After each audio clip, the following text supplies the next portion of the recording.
이제 우리가 같이 찬송 620장 1절을 들으심으로 10월 둘째 주일날 예배를 드리도록 하겠습니다.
우리 같이 기도드리겠습니다.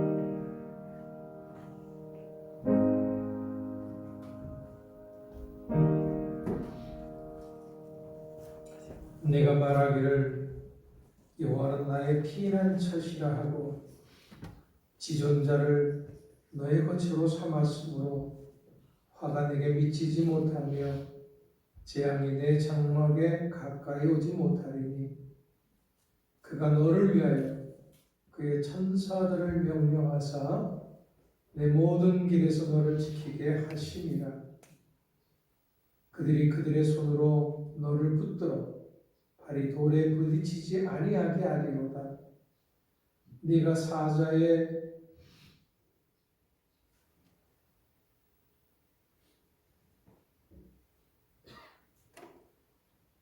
사자와 독사를 밟으며 젊은 사자와 뱀을 발로 누르리로다. 하나님이 이르시되 그가 나를 사랑한즉 내가 그를 건지리라. 그가 내 이름을 안즉 내가 그를 높이리라. 그가 내게 간구하리니 내가 그에게 응답하리라. 그들이 환난 당할 때 내가 그와 함께하여 그를 건지고 영화롭게 하리라. 아멘. 항상 우리를 사랑하시며 붙들어 주시고 함께하시며 은혜 주시는 아버지 하나님, 감사와 찬송과 영광을 돌립니다. 오늘 이 거룩한 주일, 복된 주일, 또 이렇게 주님 앞에 나올 수 있도록 저희들에게 귀한 생명 주시고 또 좋은 날씨 주시고 이렇게 발걸음 인도해 주심을 감사를 드립니다. 이제 이 시간 우리 홀로 있게 내버려 두지 마옵시고 주의 성삼위 일체께서 주장하여 주시사 가장 아름답고 귀하고 복된 성별된 거룩한 시간 되게 하여 주시옵소서. 예배의 시종을 온전히 주께 의탁하며 예수님의 이름으로 기도하옵나이다. 아멘. 우리 다 같이 일어나셔서 64장 찬송 드리겠습니다.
너희는 눈을 높이 들어 누가 이 모든 것을 창조하였나 보라. 그들의 모든 이름을 부르시나니 그의 권세가 크고 그의 능력이 강함으로 나와 같이 없느니라. 야곱아, 어찌하여 내가 말하며 이스라엘아, 내가 이르기를 내 길은 여호와께 숨겨졌으며 내 순간은 내 하나님께서 선언하였느냐. 너는 알지 못하였느냐 듣지 못하였느냐. 영원하신 하나님 여호와 땅 끝까지 창조하신 이는 피곤하지 않으시며 무리하지 않으시며 영원히 하셨으며 피곤한 자에게는 능력을 주시며 무능한 자에게는 힘을 더하시나니 소년이라도 피곤하여 무리하며 장정이라도 넘어지며 쓰러지되 오직 여호와를 앙망하는 자는 새 힘을 얻으리니 목소리가 나에게 지쳐 올라가는 것이요 다른 박질하여도 무리하지 아니하겠고 걸어가도 피곤하지 아니하리로다. 아멘. 송영 5장 찬송드립니다.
이 시간 예배를 위해서 우리를 대표해서 유병홍 장로님께서 기도해 주시겠습니다. 다 같이 기도드리겠습니다.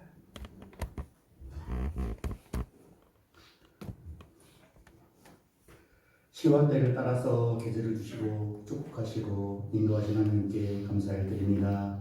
세상 끝날까지 항상 함께하시리라 하신 주님, 두세 사람이 모인 곳에 함께하시겠다는 주님을 믿습니다. 우리의 마음과 뜻을 모아 이 예배를 받아주시옵고 축복하여 주시옵소서. 우리는 부족합니다.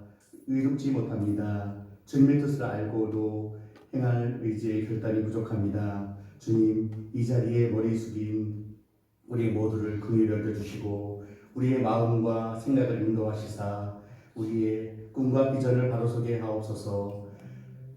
우리의 삶을 통하여 주님이 함께 하심을 알게 하시옵고 우리의 꿈과 비전 속에 주님의 나라가 세워지게 하여 주실 줄 믿습니다.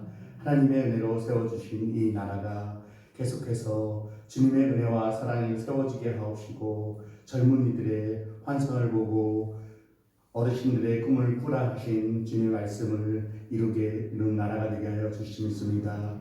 우리 교회도 날로 하나님의 은혜와 사랑으로 충만하게 하옵시고 교제와 나눔이 날마다 이루어져서 한마음에 되게 하여 주시옵습니다. 그 중심에 우리 담임 목사님이 있게 하시고 당회원들과 모든 교회의 중직자들에게 선도적인 역할을 하게 하여 주시옵습니다. 주님이 주신 은혜와 축복이 나만의 것이 아니라 우리의 것이 되고 그것이 사명이라는 생각을 살게 하여 주시옵습니다. 오늘도 목사님의 말씀 중에 하나님의 음성을 듣게 하시고 우리가 가야 할 길을 찾게 하여 주시옵습니다. 교회를 사랑하고 꿈과 비전을 가진 성도마다 모이기를 힘쓰게 하시옵고 기도하게 하여 주시옵습니다. 주님을 만나기를 간절히 소원하는 모든 성도님들이 만나 주시옵고 하늘의 복과 땅의 복을 더하여 주시기를 간절히 바라오며 이 모든 말씀 예수님 이름으로 기도드렸습니다.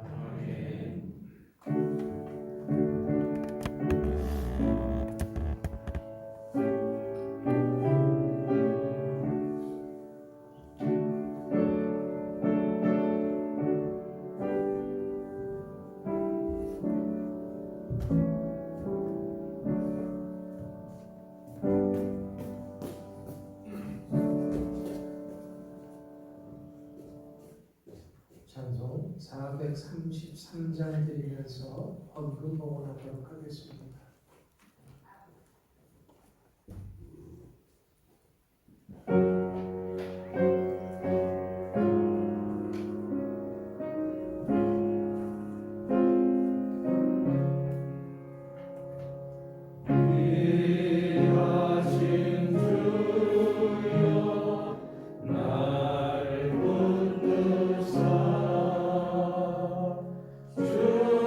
주께로 나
받음으로 내가 풍족하리. 이는 마치 말하는 풍족으로 주시고 하나님은 잊지 않으시라.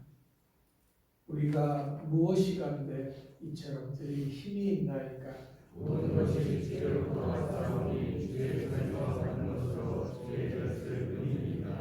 아멘. 하나님 감사합니다. 오늘도 이렇게 좋은 일기를 주시고 또 주님 앞에 나와서 예배 드릴 수 있도록 저희들을 사랑해 주신 감사합니다. 이렇게 얘기할 때 저희들이 빈손으로 오지 아니하고 귀한 예물 준비해서 주님 앞에 드렸습니다. 여기 우리의 마음과 뜻과 정성을 모두었습니다. 우리의 삶의 고백을 담고 우리의 믿음의 고백을 담아서 주님 앞에 드렸습니다. 눈물의 기도가 여기 있습니다. 주여 기뻐 받아 주시옵소서. 이 어렵고 힘든 삶이지만 하나님의 은혜가 있었던 까닭에 오늘의 내가 있음을 믿고 감사의 예물을 드린 손길들이 있습니다. 땀 흘려 수고할 수 있는 일터와 소득 주심을 믿고 10의 1조를 드렸습니다. 땅끝까지 이르러 진행된 삶을 살고자 수고하고 했으며 선교의 예물을 드렸습니다. 또한 아버지 하나님, 간절한 기도 제목을 가지고 기도하는 가운데 1,000번째 예물을 드린 손길들도 있사오니 그 모든 손길들 하나하나 주께서 기억하여 주시고 하늘의 신령한 복을 더하여 주시고 그들의 삶이 풍족하게 하여 주시옵소서. 또 우리가 이렇게 아름다운 예배를 드림에 있어서 많은 수고의 손길들이 있었던 것을 기억합니다. 교회를 깨끗하게 청소하고 또 차량으로 성도들을 수송하고 안내하고 또 반주로 방송실에서 또 여러 가지로 수고하는 많은 사람들이 있습니다. 그 모든 손길들을 주께서 기억해 주시고 축복하여 주시옵소서. 또 이번 한 주간도 우리 성도들 삶 가운데서 놀라운 하나님의 은혜와 사랑과 축복을 맛보며 승리하는 복된 한 주간 되게 하여 주시옵소서. 예수님의 이름으로 감사하며 축복하며 기도합니다. 아멘. 네, 간구 말씀드립니다. 계속해서 아직까지 오후 예배는 드리지는 못하니 여러분들께서 주일 예배에 최선을 좀 다해 주시기를 부탁을 드립니다. 또 다음 주부터는 주일 남녀 정도에부터 이렇게 신방을 하려고 합니다. 계속 한 주간씩 이렇게 신방을 하니까요. 하루에 다 하지는 않습니다. 그러니까 바쁘게 여러분들 날 잡지 마시고 시간 좀 넉넉하게 잡으셔서 예배 드릴 수 있도록 해주시면 고맙겠습니다. 지방에서 하는 모든 행사들은 다 취소가 되어졌습니다. 하지만 다음 주에 공주교회 80주년 기념하고 기식은 거행이 되어집니다. 기억하시고 기도해 주시기를 바랍니다. 네, 이 시간은 우리가 호산나 찬양대 찬양을 이제 속히 있어지기를 기대하면서 이번 주까지라도 다른 찬양을 좀 듣도록 하겠습니다. 말씀으로 세상 지으시고 생명의 빛으로 오신 주 그의 이름은 영접하는 자 자녀 삼으셨네.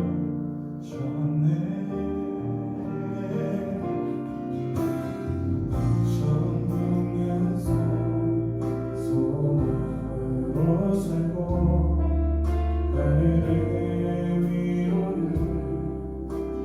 전하며 늘 줄이고 목마른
생명의 빛 비추게 하소서. 우리 생명의 빛으로 우리를 찾아오시네. 아멘. 이 시간은 하나님의 말씀 요한복음 8장 12절로부터 19절 우리 최원호 집사님이 봉독해 주시겠습니다. 말씀 공독하겠습니다. 예수께서 또 말씀하여 이르시되 나는 세상의 빛이니 나를 따르는 자는 어둠에 다니지 아니하고 생명의 빛을 얻으리라. 바리새인들이 이르되 내가 너를 위하여 증언하니 내 증언은 참되지 아니하도다. 예수께서 대답하여 이르시되 내가 나를 위하여 증언하여도 내 증언이 참되니 나는 네가 어디서 오며 어디로 가는 것을 알거니와 너희는 내가 어디서 오며 어디로 가는 것을 알지 못하느니라. 너희는 육체를 따라 판단하나 나는 아무도 판단하지 아니하노라. 만일 내가 판단하여도 내 판단이 참되니 이는 내가 혼자 있는 것이 아니요 나를 보내신 이가 나와 함께 계시니라. 너희 율법에도 두 사람의 증언이 참되다 기록되었으니 내가 나를 위하여 증언하는 자가 되고 나를 보내신 아버지도 나를 위하여 증언하시느니라. 이에 그들이 묻되 내 아버지가 어디 있느냐? 예수께서 대답하시되 너희는 나를 알지 못하고 내 아버지도 알지 못하는도다. 나를 알았더라면 내 아버지도 알았으리라. 아멘. 목사님이 목소리가 아주 기가 막히죠. 아주 부러운 목소리입니다. 네. 오늘 요한복음 8장 12절로부터 19절 말씀을 중심으로 해서 생명의 빛으로 살아야 합니다라는 제목으로 은혜를 나누고자 합니다. 구약 민수기 22장에 보면은 신의 음성을 듣는 한 주술사에게 일어난 일을 기록하고 있는 것을 보게 됩니다. 지금 이스라엘 백성들은 하나님의 인도하심으로 자유로운 삶과 마음 놓고 예배할 수 있는 그런 나라를 꿈꾸며 애굽을 나와서 긴 여정을 하고 있었습니다. 그런데 거대한 무리가 애굽으로부터 나와서 가나안으로 오고 있다는 소식을 들은 주변 나라들은 긴장하고 술렁이게 됩니다. 거대한 이 무리가 자신들의 나라에 해가 될 것을 걱정했기 때문에 그렇습니다. 이스라엘 자손은 이제 아모리족 속의 땅을 지나면서 가나안으로 가는 길이니까 길 좀 내달라고 그렇게 부탁을 합니다. 하지만 아모리 왕 시온은 이스라엘 요청을 거절합니다. 절대로 우리 땅을 밟아서는 안 된다라는 얘기입니다. 오히려 군대를 이끌고 가나안으로 가는 이스라엘 백성들을 막고 전쟁을 일으킵니다.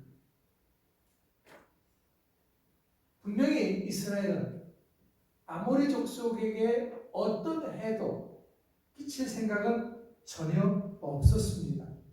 하지만 원하지 않는 전쟁에 지금 이스라엘 백성들이 휩싸이게 되는 겁니다. 하지만 하나님의 도우심으로 오히려 아모리 족속을 물리치고 안전하게 그 땅을 지나가게 됩니다. 이 일로 주변 나라들이 이스라엘이 아모리 족속을 물리쳤다는 그 소문이 퍼지기 시작을 합니다. 그러자 가장 가까이 있던 이 모압 족속들은 두려움에 떨게 됩니다. 별것 아닌 줄 알았던 이스라엘이 어떻게 이렇게 아모리 족속을 물리칠 수가 있는가 긴장하게 되는 거죠. 이때 모압 왕 발락은 당시 유명한 주술사이자 신의 말을 대언한다고 하는 발람을 불러와서 이스라엘 자손을 저주하는 의식을 행하려고 계획을 합니다. 이 발람은 아랍 사람으로서 그 이름의 뜻이 백성을 파멸시키는 자였습니다. 그러니까 이 사람의 예언이 굉장히 아마도 신통력이 있었는가 봅니다.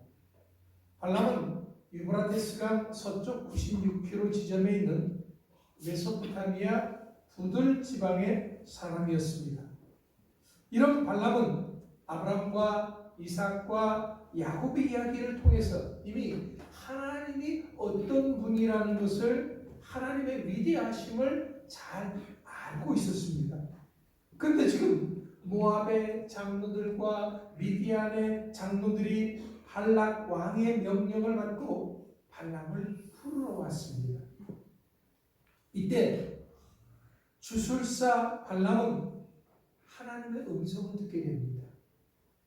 자신들과 함께 가지 말고 이스라엘을 저주하지 말라 라는 그런 음성을 듣습니다.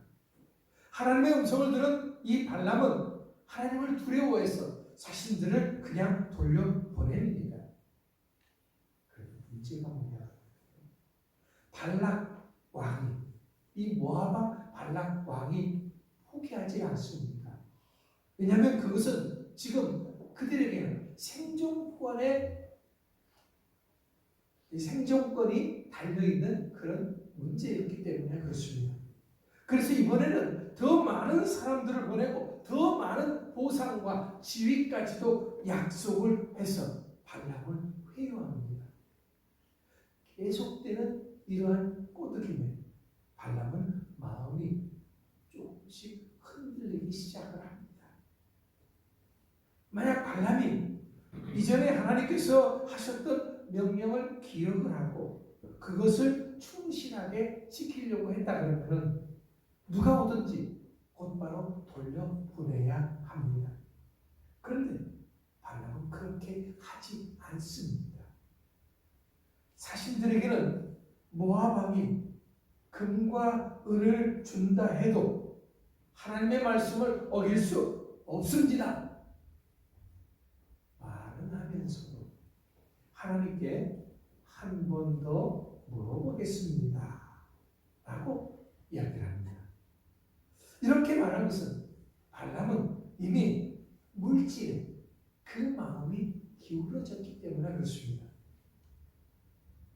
후한 보상을 주겠다는 그 말에 마음이 흔들리고 있는 거지. 발람은 분명 하나님의 말씀을 거역하면 안 된다는 것 잘 알고 있습니다. 그런데 높은 직위의 사람들이 와서 아무리 큰 보장을 한다고 할지라도, 보상을 준다고 할지라도 단호하게 거절해야 되죠. 그런데 그렇게 하지 않고 하나님께 반복해서 묻겠다고 하는 겁니다. 왜? 하나님의 마음이 살짝 바꿔지길 좀 기대하고 있는 겁니다. 이런 발람의 마음을 우리 하나님께서 모르실 리가 없지요. 그래서 하나님께서는 그렇게 이 흔들리는 발람에게 가고 싶으면 가, 갈 테면 가 말을 합니다. 하지만 하나님께서는 발람에게 내가 허락한 말만 해 경고를 합니다. 그러나 발람은 같이 가라는 이 말에 마음이 들뜬 나머지 모압 왕이 원하는 대로 이스라엘 자손을 저주할 마음을 먹고 길을 떠나게 됩니다. 그래서 하나님은 화가 났습니다. 그래서 천사를 보내서 길을 막습니다. 그런데 발람은 하나님이 보낸 이 천사를 보지를 못합니다. 오직 발람을 태운 나귀만이 칼을 쫙 빼들고 길 한가운데 서 있는 천사를 봅니다. 그래서 나귀는 천사를 피해서 밭으로 들어갑니다. 이 사실을 모르는 이 발람은 나귀에게 채찍질을 하면서 다시 길로 들어가게 합니다. 그러자 이번에는 천사가 양쪽 담벼락에 있는 좁은 길을 골목을 막습니다. 그래서 나귀는 이 천사를 피하려고 하다가 그만 발람의 발이 한쪽 담장에 긁히게 되는 일이 발생을 합니다. 그러자 발람은 화가 나가지고 나귀를 또 채찍질해서 때립니다. 그런데 천사가 비키지 않으니까 나귀는 발람을 태운 채로 땅바닥에 그냥 벌떡 주저앉고 맙니다. 그러니까 나귀가 이 발람의 말을 안 들으니까 이 발람은 또 채찍을 들어서 때립니다. 이때 무슨 일이 벌어지냐면요, 하나님께서 이 나귀의 입을 열어서 나귀가 사람 말을 하게 해 줍니다.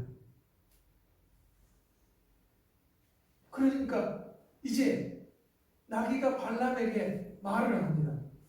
제가 주인 어렵게 무슨 잘못을 했기에 저를 이렇게 3번씩이나 때립니까? 억울합니다 하는 그런 말을 하는 거죠. 나귀와의 대화 중에 이 발람의 눈도 열려지게 되고 드디어 천사를 보게 됩니다. 그때서야 자기가 잘못했다라고 하는 것을 깨닫게 되죠. 아, 나귀를 때린 것은 내가 잘못했다라는 그것을 깨닫게 되는 겁니다. 자, 오늘 이러한 이야기를 보면은요, 눈이 밝은 나귀는 천사를 보고 피하는데 신의 뜻을 대변하고 신의 뜻에 따라서 축복과 저주를 내린다고 하는 이 발람은 오히려 물질의 눈이 어두워져서 하나님이 보낸 천사를 알아보지도 못하고 하나님의 계시를, 하나님의 말씀을 우습게 여기는 것을 우리는 보게 됩니다. 자, 제가 이렇게 민수기서 22장에 나와 있는 이야기를 길게 한 것은 사실 오늘날 많은 우리 믿음의 사람들이 발람과 비슷한 길을 가고 있기 때문에 그렇습니다. 우리 믿음의 사람들은요, 조금만 기도하면은 나를 향하신 하나님의 뜻이 어디에 있는지 알게 됩니다. 그런데 문제는 우리 믿음의 사람들이 이런 하나님의 뜻을 알려고 하지를 않는다라는 거죠. 아예 묻지를 않아요. 그리고서 땅만 바라보면서 사는 사람들이 은근히 많다라는 겁니다. 발람은 분명히 하나님의 뜻이 어디 있는지 알고 있었습니다. 모압 왕이 보낸 사신을 따라가서도 안 되고 가서 하나님이 택하신 이스라엘 백성들을 향한 저주의 말을 퍼부어서도 안 된다는 거 알고 있었습니다. 하지만 재물 때문에 발람은 그 마음이 흔들렸던 것입니다. 갈등이 생기고 마음이 두 갈래로 왔다 갔다 했던 겁니다. 분명히 가지 말아야 합니다. 그런데 혹시라도 하나님이 바뀌시지는, 하나님의 마음이 바뀌시지는 않을까 생각하고 자꾸 하나님 가면 안 돼요?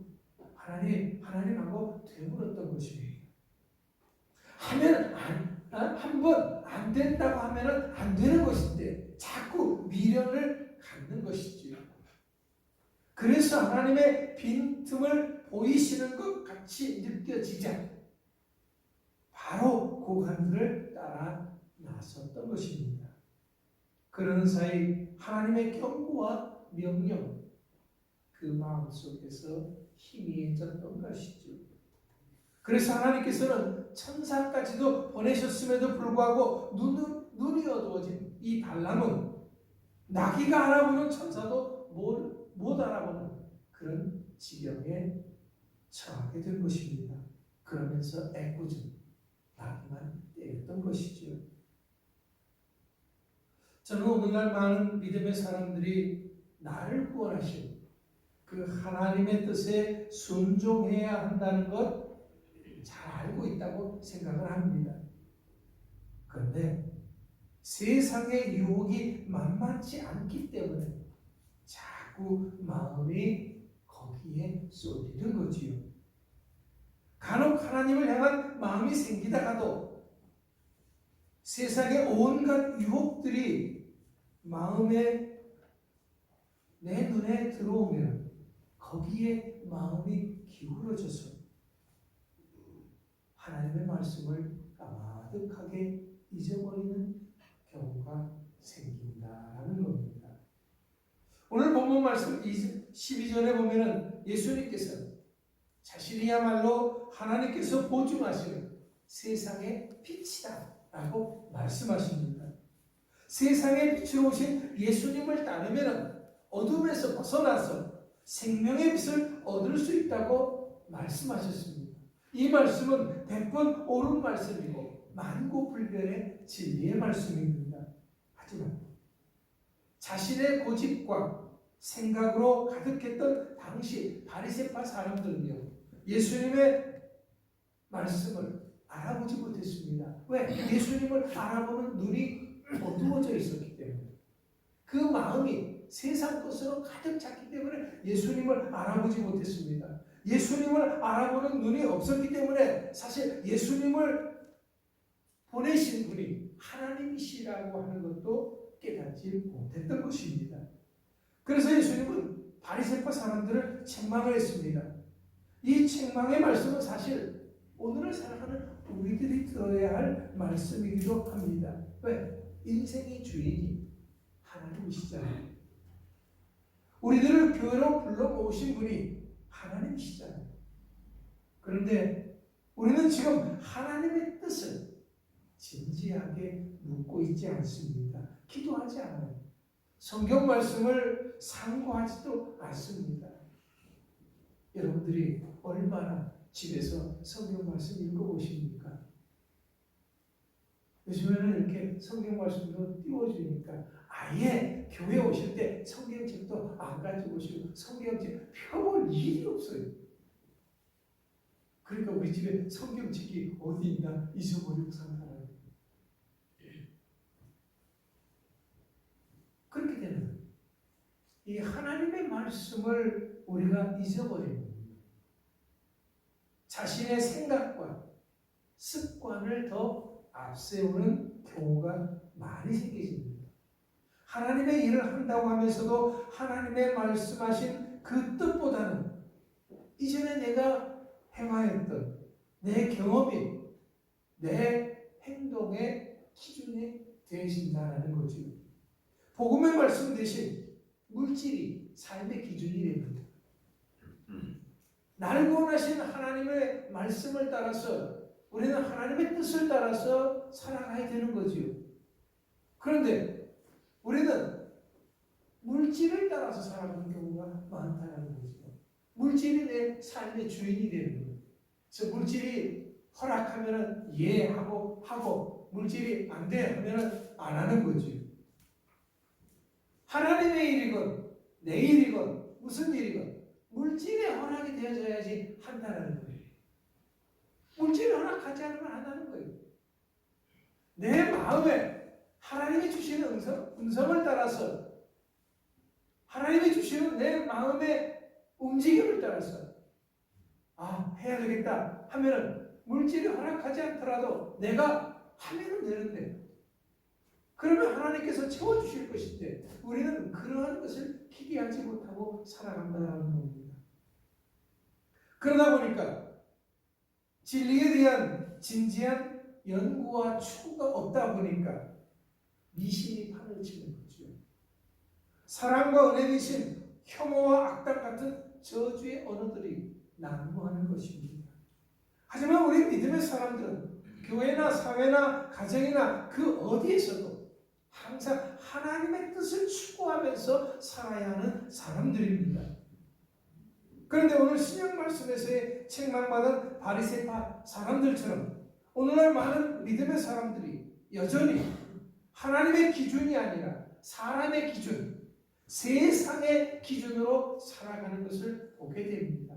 하나님의 말씀을 더 우선순위에 두고 더 중요시 여기는 것이 아니라 세상의 말을 더 우선순위에 두고 세상의 말을 쫓아간다는 거죠. 우리가 잘 아는 시편 23편의 말씀은 이렇게 시작합니다. 여호와는 나의 목자시니 내게 부족함이 없으리로다. 오늘 시편 저자인 다윗이 부족함이 없다라고 확신에 찬 찬양을 드리는 이유가 무엇인 줄 아십니까? 그것은 하나님께서 바로 나의 목자가 되어 주시기 때문에 그렇습니다. 자, 이에 반해서 신앙이 없는 일반 사람들은요, 어떨 때 부족함이 없다라고 이야기를 할까요? 세상 사람들의 풍족함의 기준이 뭘까요? 한국 직장인들에게 중산층에 대해서 어떻게 생각하는지를 물었습니다. 그랬더니 직장인들이 중산층이란 대학교 4년제를 졸업해서 빚 없이 30평 아파트 정도는 살아야 중산층입니다.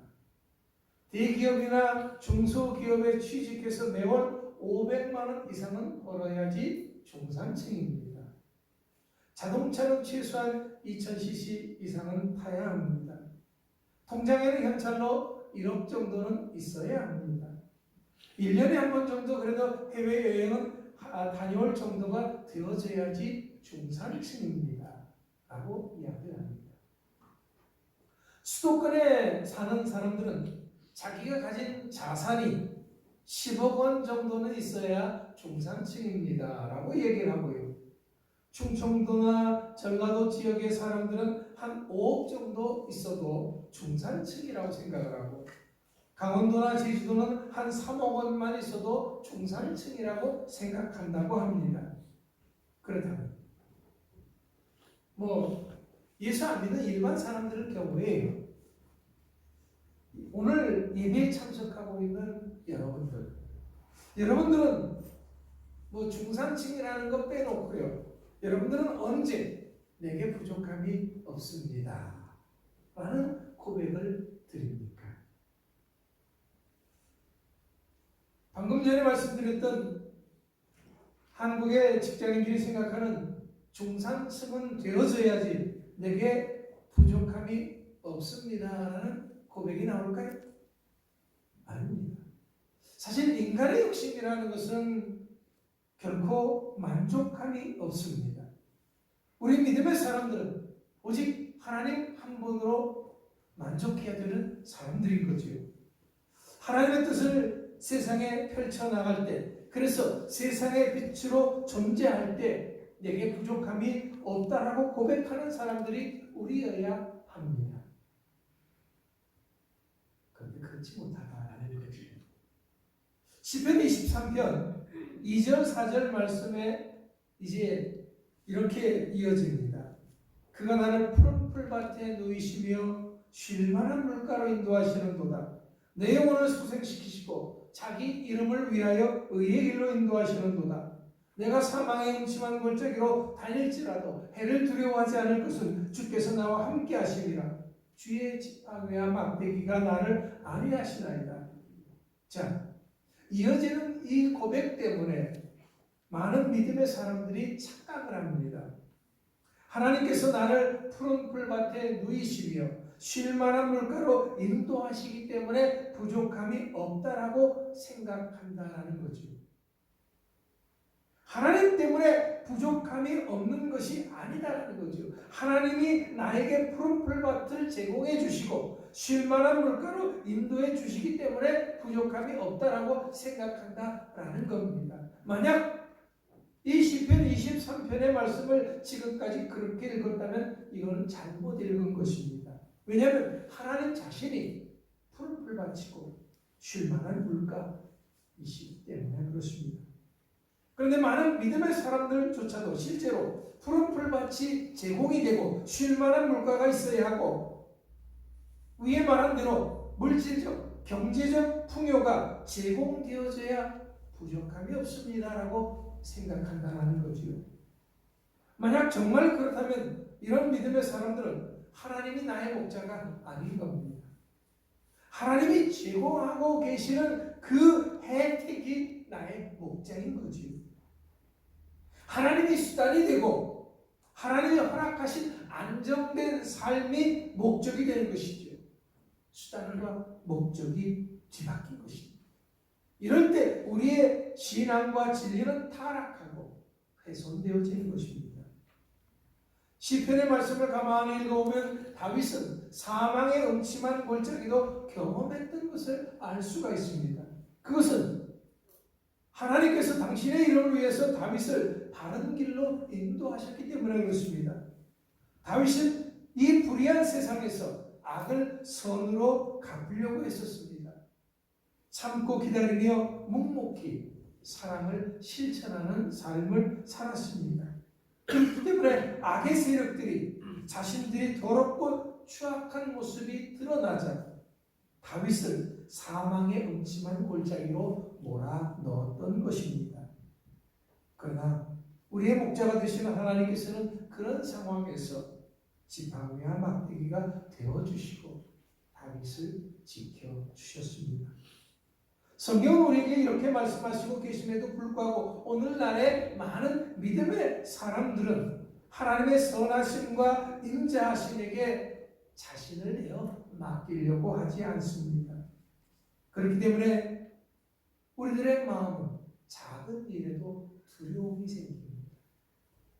무엇 하나 하려고 해도 하나님이 내 편이 되어주시고 나를 지켜주시고 보호해주시고 하나님이 내 삶을 책임져 주신다고 하는 것을 믿지 못하기 때문에 어떤 일에도 쉽게 도전을 못합니다. 세상 사람들과 똑같이 물질에 기대는 우리들의 모습입니다. 주머니가 든든해야지 내가 어깨 피고 주머니가 든든해야지 무엇 일도 하게 된다는 거지요. 보이지는 않지만 하나님의 약속을 믿고 하나님의 말씀을 믿고 나아가는 그러한 삶을 주저하고 있다는 겁니다. 이런 연약한 믿음의 사람들은 안정과 평안만을 추구하죠. 약속의 땅을 향해 가려면 반드시 거쳐야 하는 광야의 길을 결코 걸으려고 하지 않습니다.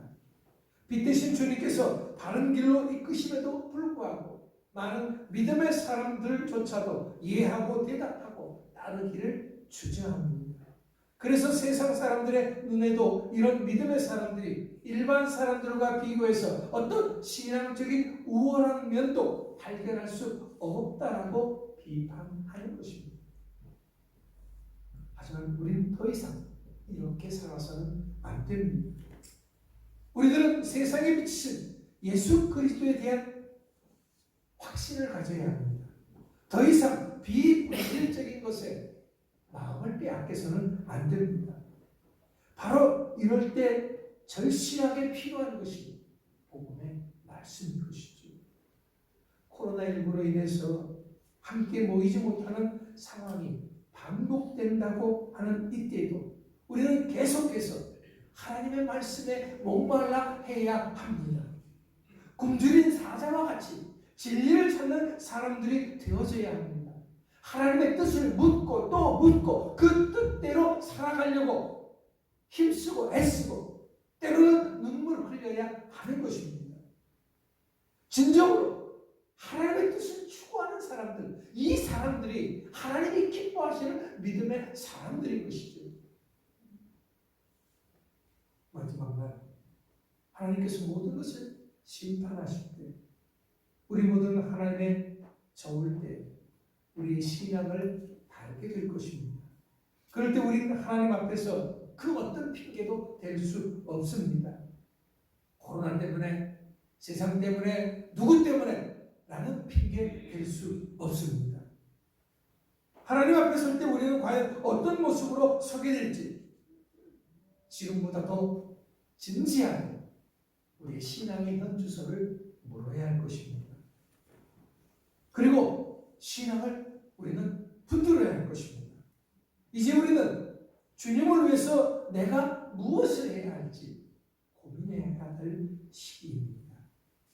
하나님께 부름받은 자로서 나 자신은 어떤 역할을 감당해야 될지, 교회에서, 사회에서, 가정에서 어떤 역할을 감당해야 될지 우리는 결단해야 될 때인 것입니다. 새로운 시대는 새로운 일꾼을 필요로 합니다. 시대의 변화에 따라서 하나님의 뜻을 펼치려고 하는 열정적인 신앙의 일꾼이 필요합니다. 우리가 빛 대신 예수님을 따르려면 매 순간 과감한 결단이 있어야 합니다. 이런 결단이 있을 때만이 우리는 어둠에서 벗어날 수 있습니다. 세상의 빛으로 나아갈 수 있습니다. 하나님은 나의 목자시니 내게 부족함이 없으리로다 노래할 수 있게 되는 것입니다. 사랑하는 성도 여러분, 나의 삶이, 나의 인생이 잘 풀리지 않고 뭔가 답답하고 뭔가 어렵다면 진정으로 내 자신이 하나님의 뜻을 따르려고 했는가 물어보셔야 합니다. 세상을 쫓다가 세상의 가치관에 휘둘려서 고생하는 것이라면 다시 한번 내 자신의 신앙을 성찰해야 합니다. 애꿎은 나귀를 때렸던 발람처럼 어리석게 행동하지 말아야 합니다. 눈을 열고 귀를 열어서 내 앞에 서 있는 하나님의 천사를 만나야 합니다. 예수님을 만나야 합니다. 그래서 이제부터 세상의 빛, 생명의 빛을 얻고 그 생명의 빛으로 살아가는 거예요. 그래서 승리할 수 있는 복된 삶을 사는 여러분 모두가 될 수 있기를 간절히 축원합니다. 기도하겠습니다. 이 시간 우리 조용히 하나님 앞에 이제 세상의 것을 추구하며 사는 것이 아니라 오직 말씀대로 살아가는 우리가 되게 해 주시옵소서. 다시 한번 결단할 수 있는 여러분들이 되시기 바랍니다. 우리 조용하게 기도합니다.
생명의 빛이신 주님을 따라서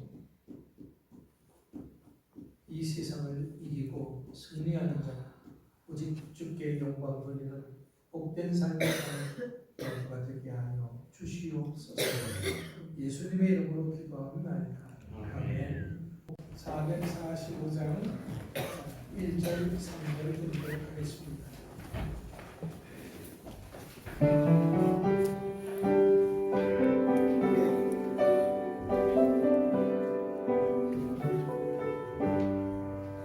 세상을 넘어 어둠에 가도 빛 가운데로 걸어가며 주께서 항상 지키시기로 약속한 말씀 변치 않네.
사랑하심과 성령님의 감화감도 역사하심이 이제는 생명의 빛을 받아서 그 생명의 빛으로 살아가기를 다짐하는 주님의 귀한 성도들과 군복무에 수고하는 주님의 귀한 자녀들과 주의 복음 증가교회 온 세계에 흩어져 수고하는 모든 선교사들 위해 영원토록 함께 하시기를 간절히 축원하옵나이다. 아멘.